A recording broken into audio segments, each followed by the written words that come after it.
Hey guys, this is the one and only Sonic Ranger, back with the final video review of epic proportions of the brand new just released X-Men Marvel Legends / Juggernaut Build-A-Figure series, and today we have Cable.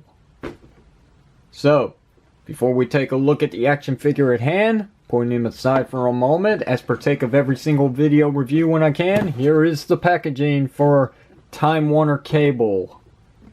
So, there's the front, nice X-Men logo. On the side here, we've got a nice picture of Cable. On this side here, we've got the same picture of Cable in mirror form. On the back here, we got the prototype for Cable, which looks about even with the actual figure we got at hand. The other figures consisting of this line is Wolverine, Kitty Pryde, Iceman, Havoc, Rogue, Jean Grey, Cable, and Deadpool, and this marks all the figures that I have reviewed finally. So that's gonna do it for the packaging. Let's bring back in Cable. So here he is, lowering the camera so you can get a good look at him, and he's good. No ands, ifs, or buts about it. Not much to really discuss here. It is Cable. Really cool figure. A character that I have kind of lost connection with in the past. I mean, I did watch the original, well, not the original, but I did watch the 90s X-Men cartoon. And I know Cable has gone through a lot when it comes to change over the years. And he about looks the same way as I recognize him.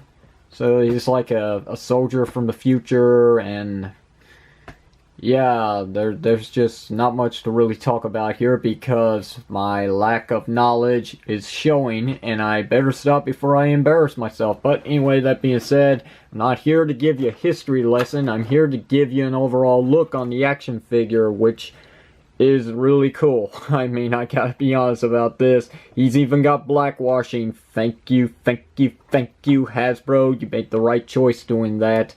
All this detail really pops on the figure with that blackwashing. Look at the scars on this side of his face. This is like, man, this guy's been through hell and back, hasn't he? That robotic eye, or whatever it is. I mean, half of his face is actually mechanical. It's kind of cool. The hair sculpting is pretty nice as well. Very pointy, might I add. So yeah, you can actually get cut off of that. The overall armor to his suit is pretty cool. I mean, whatever this is back here is pretty cool. The belt is very nicely detailed. It's got blackwashing on it too. That's very interesting of a choice. He's got a bunch of pouches and such for maybe bullet clips or something, which is interesting. The boots here, they're very cool looking, very nice, and really overall everything about this figure is just cool. It's a lot cooler than Iceman himself.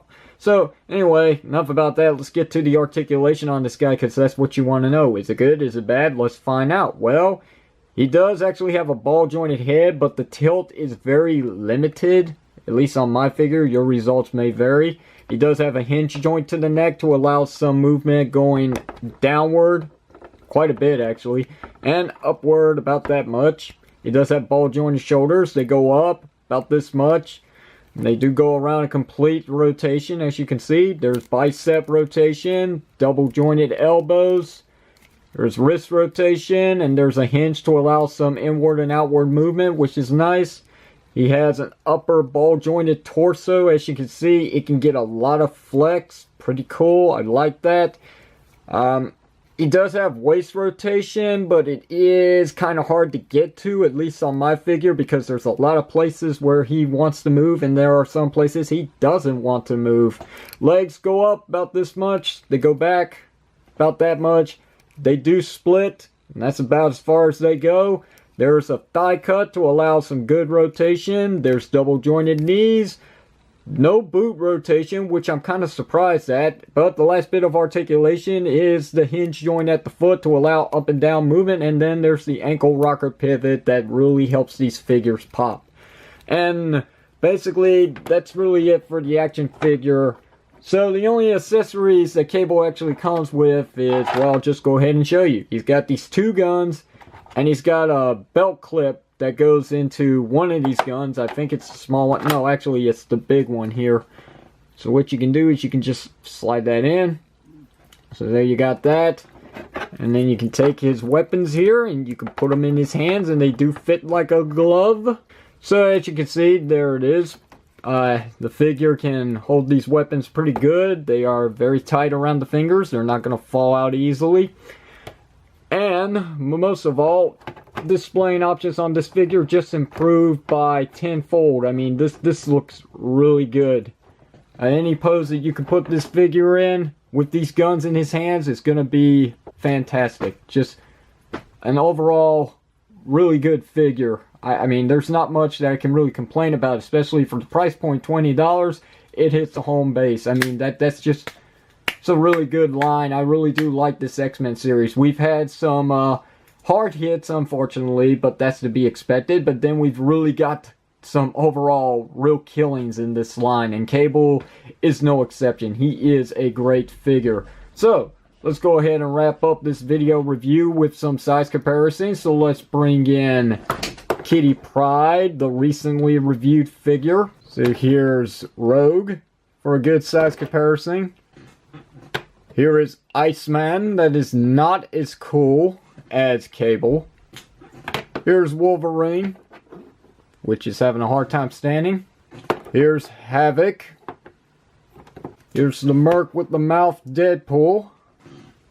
And just because he's a part of this figure series as well, thanks to the new head sculpt, there's Onslaught. And of course, here is Jean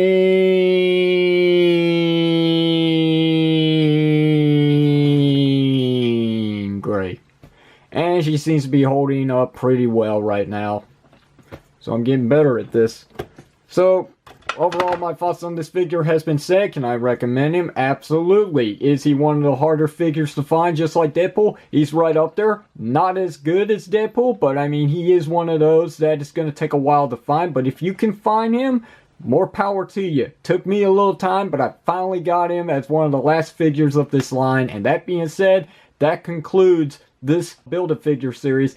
Now the only thing that's left to do is to show off the Build-A-Figure himself, Juggernaut, in the next video review. So questions or comments, you know what to do. Leave it down below in the comment section of this video. If you like the video review, hit the thumbs up button. If you didn't like it, hit the thumbs down button. And if you haven't already, why not hit that subscribe button for more video reviews just like the one you're viewing today from the reviewing station. This is the one and only Sonic Ranger signing off. Thanks for watching, and I'll see you whenever you see me.